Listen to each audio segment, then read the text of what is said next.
Hey everyone, Mike Extra Cheeze here. Today we're going to be talking about autograph authentication. Today I want to talk about two pieces in particular that I have owned for 15 years or longer. One of them is right here.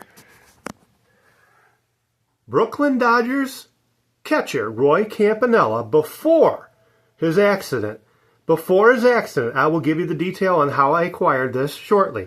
The other one, if you'll excuse the camera angles, I'm going to try and get out of the glare, is this one right here. This is a Sports Collector's Digest that I have that has Mickey Mantle, Eddie Mathews, and artist Ron Lewis. Now, a lot of you, I'm going to turn the camera back around, a lot of you have seen, I'm really botching this, but I'm not going to edit it. A lot of you have seen this many times. You've seen my videos. I use this as a background, right? But we've never talked about this on the wall. Well, that's about to end.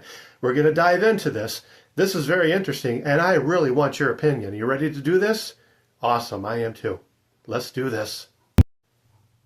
Now, first of all, how I acquired this. I acquired this, I know a lot of you are going to cringe.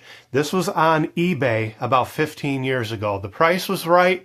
It looked legit. I contacted the seller, knew it was a risk, but I said, you know what? The heck with it. If this is legit, and I'm in this picture here, if this is legit, then I have got a piece of baseball history that not a lot of people own. Now, what this is, well, let me tell you the background.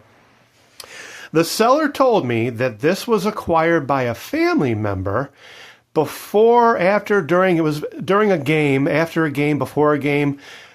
He approached Mr. Campanella, is how he said it to me, and he got this 3x5 index card. I will show it to you. This is just an index card. Nothing fancy. I'll back that up a little bit. Nothing fancy. Let me get out. I'll tell you what. Let me zoom out a little bit on this. Nothing fancy. It is an index card. As you can see, it's a little bit yellowed. It's not sparkling white. But on the other side, if this is legit, and I get some of you are probably like, oh, if it's legit, why are you holding it? Well, it's mine. I've had it for a long time. If this is legit, and I believe it is. Okay, folks, so this is a listing that's on eBay right now. Beautiful 1955 Roy Campanella pre-accident signed, single-signed baseball. I'm going to show several examples.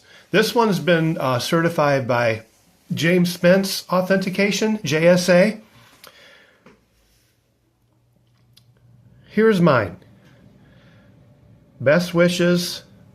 I'm leaving it up to you to decide. Roy Campanella.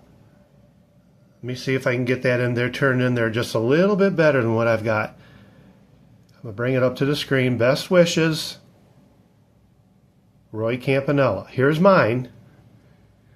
I hope this is coming through. I'm looking at it as you are. Best wishes, Roy Campanella. Pause it on your screen. Do whatever you have to do. Best wishes. I'm seeing similarities in here, especially with the W. You notice the loop. You notice the slant of everything. I'm not an expert. I'm only making comparisons in real time as you are seeing it as well. Look at the R, Roy Campanella. You see the way he slant and angled everything on this index card. So there's one example. So I'll do this PSA in a couple different ways. First, just to show you, I got this off of the internet as well. This is PSA DNA certified. So this is pretty much the premier, okay, in the hobby today. Anything PSA, people jump all over. They're basically number one. They're the candy store, the only candy store in the block. Basically, I shouldn't say that. Obviously, those of you know there are other. There's SCG. You know, there's lots. Okay, there's Beckett. There's lots of authenticators. This is PSA. This is the Granddaddy, the one that most people are going to just jump at. Yeah, PSA, yep, it's real then. That type of mentality, okay? One more example, again, it's certified.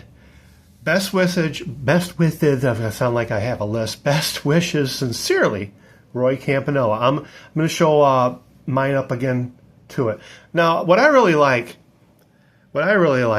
think I have going for me is I've shown you three examples, And I haven't looked at this in years. 3 examples, and I think this is getting to be kind of consistent. I don't believe his wife signed it. His wish signed it. I don't believe it, but, you know, like I said, when you have something, you want it to be real, right? You want it so you can make yourself believe anything you want. I want your unbiased opinion on this. What do you think? Should I have it graded? Should I not have it graded? Is it legit? I think it's legit. I really do. There's 3 examples we've looked at now. I hope one of you actually is an authenticator and you just tell me, hey, yeah, it's good. But, you know, I've had this in a box for years now. Best wishes. There's the best wishes again. You know, I see a lot of similarities. And then his Roy Campanella. Now, I don't believe for a minute that his wife signed this. Like I said, if his wife signed this, holy cow, is she awesome. Okay, so I'm back. So for those of you who need a little brush up on this, Roy Campanella was in an automobile accident in January of 1958. It paralyzed him. He did regain some function of his hands, arms, legs, very minimal. He was never able to make an autograph like what we just seen again. It just didn't happen.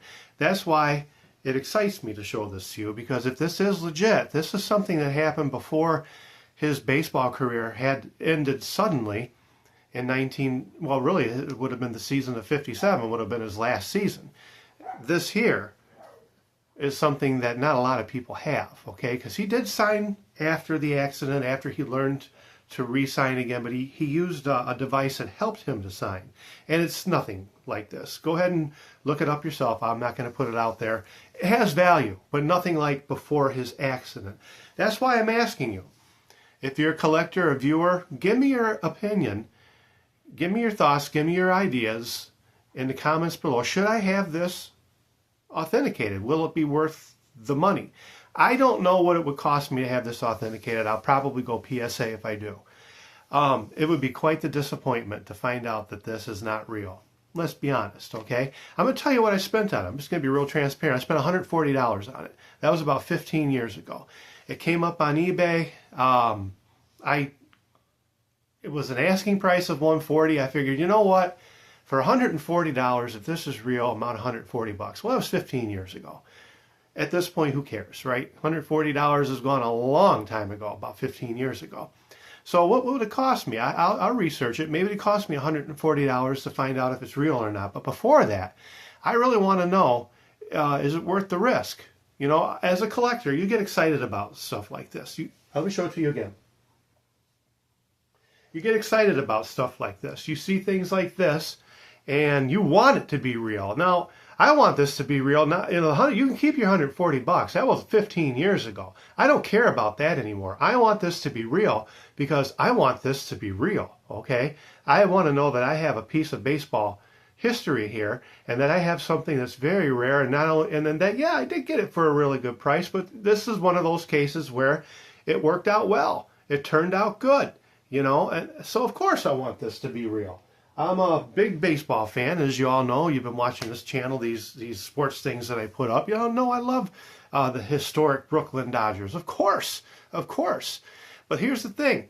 Like I said, he stopped signing. He couldn't have signed any more after that accident that happened in 58. Mickey Mantle, on the other hand, who we're going to go and research right now, Mickey Mantle signed many, many, many, many autographs. If you get something from him that happened before he changed over to the style we're going to look at now, like more of a rookie autograph, now you've got something amazing.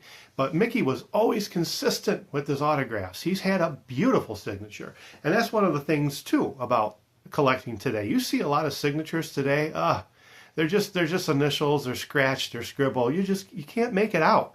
But back then, you see Campanella's signature. Let's just say that it's not real. Look at the ones we looked at on what I showed you.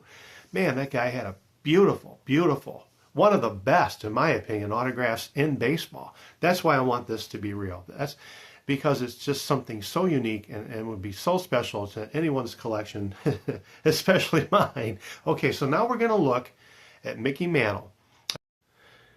I've hung it back up on the wall. I'm going to try and, as you can see, it's very reflective. One of the things I can tell you about this piece, now obviously it came to me in this frame. It came from a flea market in Canada. I don't remember how much I paid for it. It was not even close to a bank breaker. I think it was around $50 maybe. I figure for $50, if it's legit, why not? Why the heck not? I keep getting in there. Why not? Let's take a chance on it. And that's what I've done, is hung up on the wall for many years now. I believe that this is legit. I have had this out. I can tell you right now, these are different colors of ink.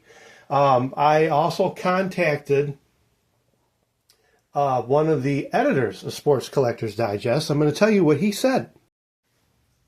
I thought I would share with you the letter that I wrote to, at the time, editor Tom Barsh of Sports Collectors Digest. This is his response on what we have been looking at. A great find, Mike. Very nice. We have a few signed covers of SCD around the office, but nothing like this one. I know SCD used to commission artists for various shows depicting some of the stars who would be signing to be used for just this type of presentation. I'd be happy to share with readers. Thanks again. It did make its way into a Sports Collectors Digest article. He used the picture that I just showed you. I can't tell you any more than that, other than it was cool. So those are pieces that I can tell you had nothing to do with. I was not there when they were signed. This one, on the other hand, goes back to a sports memorabilia mashup video that I made. I just wanted to bring it back out again. I can tell you, this is 100% legit because I was there. I handed Harry Caray this Cubs quarterly issue, and he did sign it. Holy cow, Harry Caray, as you can see right there. I'm trying to focus way in on that. Holy cow, Harry Caray. This is 100% legit. I can tell you, I don't need to get this legitimized as far as authenticated. I'm not selling it. This is something I'll have until the good Lord takes me home. But I can tell you with 100% accuracy, I was there. It's for real. Here's another one I can tell you is for real. This is from a while ago. This is Mike Singletary. I have many Mike Singletary autographs. This is one of them. I can tell you with this as well. I was there. I know it's real because I was there. You understand where I'm going with this, right? Billy Williams. I got this for my son quite some time ago. Isn't it funny how I got it for him, yet I still hold on to it, and my son's 30-something years old, okay? But, you know, once they get stuck in a box, that's where they're at for a while. The intentions were good, Alex. I promise you. I'll give this to you someday. And here's one other thing I want to show you. You could write to former Brooklyn Dodger players. I wrote to Carl Erskine. And I can tell you, 100% legit, that is Carl Erskine's signature. And I'm going to show you, I'm going to share just a little bit of what he had to say in this, because he answered some questions for me. Here's one of them. This is just a few years ago. Who gave you the hardest time at bat when you pitched? Stan Musial. He said he was, let's see, what else did he, it was just Stan Musial. Okay. Was Mickey Mantle difficult to get out? And he said he was a free swinger. He struck him out 8 times. He was 8 for 12 against him. And, of course, I had to say, how great was it to finally beat them Yankees in 1955? He says, great, great, great. I'm sure. I'm sure. As you Brooklyn Dodger, New York Yankees historians know. And, of course, the Carl Erskine signature, which I just think is awesome. I wrote this to him. I put a self-addressed stamped envelope in it, and he sent it back. Okay, everyone. Thanks for tuning in to today's presentation, if you will. Hope you enjoyed the video. Please let me know what you think about that Roy Campanella autograph. Is it legit? Is it not legit? Is there enough evidence there? Did I show enough evidence to make it worthwhile to have graded or not? I'm going to keep it in the box until I get some feedback on this, or until I just decide one of these days, the heck with it. Let's get it authenticated. I'd really like to know. And then the nice thing about that too is you get it encapsulated, you get it put in plastic, and then I can pick it up like you just saw me do, and never have to worry about touching the paper and ruining something that could be worth, you know, quite a bit of money with these hands, right? So thanks for tuning in. Thanks for watching the channel. Thanks for watching this episode, because this episode is over.